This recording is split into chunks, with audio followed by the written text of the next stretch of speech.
Hello everyone, start करते हैं अपनी एक्सरसाइज 11.2। 11.2 का question number 1 is the side of a square is shown by L. Express the parameter of square using L. यहाँ पे ये हमें स्क्वायर दिया हुआ है, इसकी 4 साइड्स दी हुई हैं, जो कि क्योंकि ये स्क्वायर है तो स्क्वायर की सारी साइड्स इक्वल होती हैं। तो ये साइड भी एल है, ये भी एल है, ये भी एल है, ये भी एल है। तो हमें यहाँ पे इसका पैरामीटर शो करना है। तो उसमें हमें स्क्वायर की जो है सारी साइड्स इक्वल दी हुई हैं। तो सारी साइड्स इक्वल दी हुई तो हम क्या करेंगे, अगर हमें उसका पैरामीटर फाइंड करना है तो हमें पता है कि तब हम किसी भी साइड का पैरामीटर फाइंड करते हैं, किसी भी शेप का पैरामीटर फाइंड करते हैं तो हम क्या करते हैं, उनकी साइड्स को ऐड कर देते हैं। तो वहाँ पे हमें क्वेश्चन में गिवन है कि जो स्क्वायर है, स्क्वायर की सारी साइड्स एल है, तो इसका मतलब है हम उसकी सारी साइड्स को ऐड कर देंगे, क्योंकि तब भी हम पैरामीटर फाइंड करते हैं, हम सबकी साइड्स को ऐड करते हैं।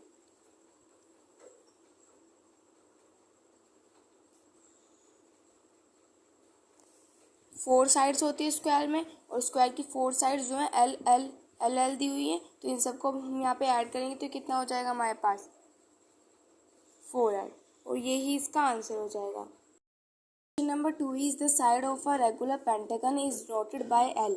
Express the parameter of pentagon using L. यहाँ पे पेंटागन दिया हुआ है। पेंटागन वो होता है जिसकी 5 साइड्स जिसमें 5 साइड्स होती है। अब इसी पेंटागन है, पेंटागन की भी जो सारी साइड्स दी हुई है वो यहाँ पे एल दी हुई है। इसका मतलब है अगर ये एल है, ये एल है, सारी साइड्स इसकी एल है, और हमें इसका पैरामीटर फाइंड करना है। तो तब इसकी सारी साइड्स एल दी हुई है और हमें इसका पैरामीटर फाइंड करना है। तो हम कैसे फाइंड करेंगे, जैसे कि अभी हमने स्क्वायर में पैरामीटर फाइंड करा था, सिमिलरली ऐसे ही हम पेंटागन में भी फाइंड करेंगे। इसकी जो सारी की सारी साइड्स हैं उन सबको ऐड कर देंगे।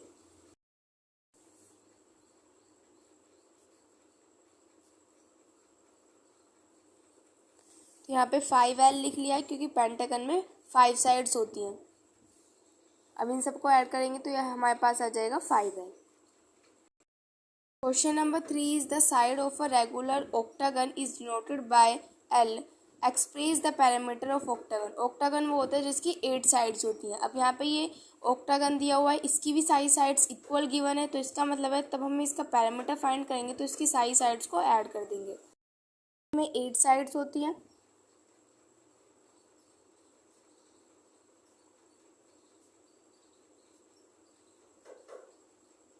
तो इन सबको हम जब ऐड करेंगे तो हमारे पास कितना आ जाएगा 8L। Question number 4 is the parameter has 4 sides whose opposite sides are always equal in length. Let us denote the length by L and breadth by P. Find the parameter P. यहाँ पे 4 sides दी हुई हैं जिसकी opposite sides क्या है, equal है। हमें पता है कि जो रेक्टेंगल होता है, रेक्टेंगल की अपोजिट साइड्स इक्वल होती है। इसका मतलब है ये वाली साइड और ये वाली साइड इक्वल होगी, ये वाली साइड और ये वाली साइड इक्वल होगी। अब मुझे इसका पैरामीटर फाइंड करना है। तो पैरामीटर कैसे फाइंड करते हैं, जो हमें यहाँ पे क्या दिया हुआ है, इन सब में जो हमारे जो प्रीवियस क्वेश्चन जो किए थे उन सब में जो साइड्स थी वो सारी इक्वल थी, तो हमने उनका पैरामीटर कैसे फाइंड किया था, उन सबको ऐड करके उनका पैरामीटर हमने फाइंड कर दिया था।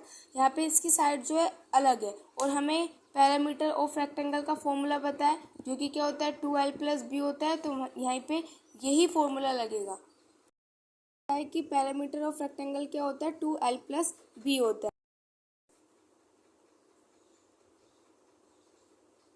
यहाँ पे पैरामीटर किसके इक्वल हो जाएगा 2L + B। आंसर में 2L + B आया क्यों है, क्योंकि देखो 2L + B इसलिए आया क्योंकि एक ये लेंथ है, एक ये लेंथ है, इसकी 2 लेंथ है, इसलिए यहाँ पर 2L हो गया। ऐसे ही सिमिलरली एक यहाँ पे ब्रेथ और ये ब्रेथ है, तो इसमें 2 ब्रेथ है, इसलिए वहाँ पर 2B आया है। अब question number 5 is the diameter is the longest chord of a circle which passes through centre of the circle and point lies on the circle. Express the diameter of the circle in term of its radius. यहाँ पे diameter दिया हुआ है। Diameter ये circle होता है, circle ये diameter क्या करता है, सर्कल को 2 पार्ट्स में, 2 इक्वल पार्ट्स में सर्कल को डिवाइड करता है। अब जो ये डायमीटर होता है, अगर हम डायमीटर का हाफ की बात करें तो डायमीटर के हाफ को हम रेडियस बोलते हैं। डायमीटर का जो हाफ होता है वो रेडियस होता है। अब इन्होंने यहाँ पे बोला है कि आपको डायमीटर को शो करना है रेडियस के उससे। अगर देखो ये पूरा का पूरा एक बड़ा डायमीटर है, इसका हाफ जो होगा वो रेडियस होगा, ठीक है। अगर ये तो ये भी रेडियस है ना। अगर इस वाले पार्ट को यहाँ पर छुपा लिया जाए तो जो इतना पार्ट होगा हमारे पास वो क्या होगा, ये वाला जो पार्ट होगा वो रेडियस होगा, ठीक है। ऐसे ही इधर से छुपा ले जाए तो ये वाला पार्ट क्या होगा, ये वाला पार्ट भी यहाँ पे रेडियस होगा। तो इसका मतलब है कि एक जो डायमीटर होता है, बड़ा वाला जो डायमीटर होता है, ये जो डायमीटर है इसमें दो रेडियस होती हैं। तो हमें क्या करना है, डायमीटर को एक्सप्रेस करना है सर्कल में, रेडियस के टर्म में हमें इसको एक्सप्रेस करना है। तो इसको रेडियस के टर्म में कैसे एक्सप्रेस करेंगे, तो हमें जो डायमीटर होगा वो किसके इक्वल होगा, 2r के इक्वल होगा। क्योंकि जब जो पूरा का पूरा डायमीटर होता है वो किससे मिलकर बनता है, दो रेडियस से मिलकर बनता है। तो इसलिए डायमीटर किसके इक्वल होगा, 2r के इक्वल। यहाँ पे डायमीटर इक्वल हो जाएगा 2r। Question number 6 is to find the sum of two number 5 and 9। We can have two ways. अगर हम 5 और 9 का सम करते हैं तो हमारे पास दो तरीके हैं 5 और 9 का सम करने के लिए। We can add this number as 5 + 9 14 और 9 + 5 14। हाँ, अगर हम इसको 5 + 9 करेंगे तो भी 14 आएगा, और अगर हम इसको 9 + 5 करेंगे तो भी 14 आएगा। We get the same sum in each way. अगर हम पहले 9 लिखे या पहले 5 लिखे, आंसर सेम ही आएगा। 10 5 + 9 इज 9 + 5, तो इसलिए तब इसका सम करेंगे तो भी 14 आएगा, इसका सम करेंगे तो भी 14 आएगा। तो ये दोनों हमारे इक्वल हो गए। This can be done for any two numbers. ये किसी भी दो नंबर को अगर हम ऐड कर रहे हैं तो उन दो नंबर के साथ हम ऐसा कर सकते हैं। This property is known as commutative property of addition of number. तो इस प्रॉपर्टी को हम क्या बोलते हैं, प्रॉपर्टी बोलते हैं। अब हमें जो है ये प्रॉपर्टी ए और बी की टर्म में शो करनी है। ए और बी की टर्म में कैसे शो करेंगे, हम क्या लिख सकते हैं, a + b = b + a।